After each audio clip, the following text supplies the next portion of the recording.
What's up, guys? Just figured I'd make this video before I got too far on the teardown on this 1989 YZ250.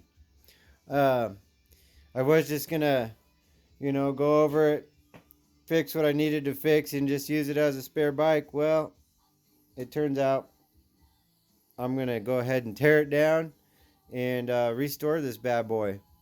It's a pretty nice bike, but I have found out through my research that this is a I guess what they're saying, an off year, because it's the only year that they made so many parts for just this bike, and it's stupid trying to find new parts.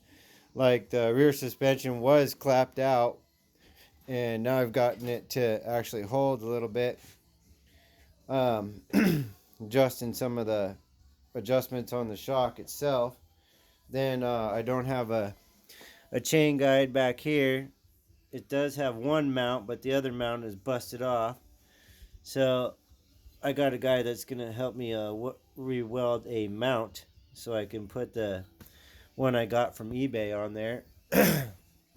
um, all the hoses were like off of somebody's old car, so I had some spare GPI hoses off of one of my other bikes that I built. So I put those on there for now, but I actually got a whole new GPI radiator set coming, new plastic. I already redid the carb. Both seals were pushed out on the right side and the left side.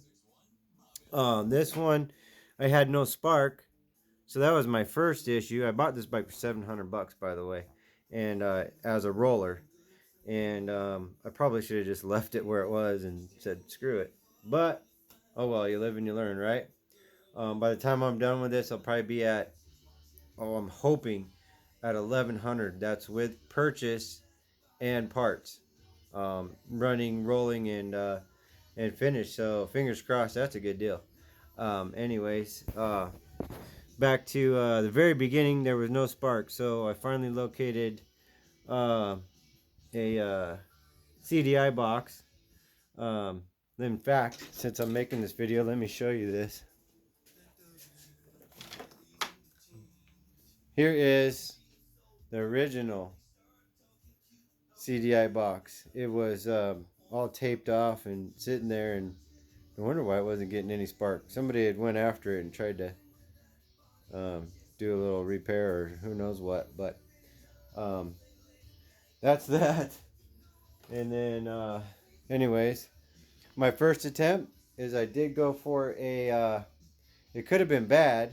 I don't know if it worked or not, but I did go for a 1989 YZ125 CDI box, and I think that would have worked had that CDI been good, but I sent that one back. Put the word out on Facebook and all the groups on there, a bunch of different bike groups, vintage guys and such, and had a good old boy come through for me on a CDI box that he had sitting in the shop. So now I got the CDI, I got spark, I got it to fire. In fact, I got the video. I don't know if I want to post it because I didn't know that the right, maybe I will post it, that the right seal was leaking. I hadn't had the clutch cover off yet. This is all just trial and error to see if I could get it running and go out and use it as a spare bike and beat it up. Well, lo and behold, once I got spark and I got fuel, it fired up and idled and ran pretty good, but it smoked like a bad bitch. Anyways, and spit oil right out the exhaust out there. Since I wasn't sure if it was going to run or not, once it started, I allowed it to idle. And I opened my garage door, and it spit oil all over my floor, all over the Harley, all over this whole corner right here, and out onto my wife's car. Oh man, it was a mess. So you live and you learn. With that said, I don't want to talk too much because I hate videos that don't get right to the point. So let me just point this out. This is video 1 on restoration. So this is the teardown. It did look a lot worse. Everything's rattle canned and over painted. You know, I mean, I've got overspray over everything. I've already started wiping it down, so it's not like super bad, but what it was insane. Like right here, I don't know if you can see that with the phone, but all of this is all oversprayed on the shocks, um, the back wheel, the swing arm. Uh, the box was sprayed with gloss black, which looks kind of funky. I don't know if this thing was supposed to be gloss black, but who knows? Um, the front brake disc was bent. It wasn't working. It was locking up. So I got that to deal with.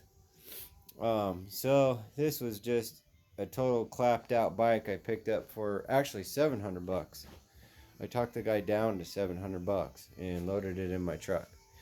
And anyways, I hope that you guys stay tuned for the build. I've done quite a few bikes, but I haven't put them on YouTube yet. But stay tuned, hit the like button, and don't forget to subscribe. Thanks for watching.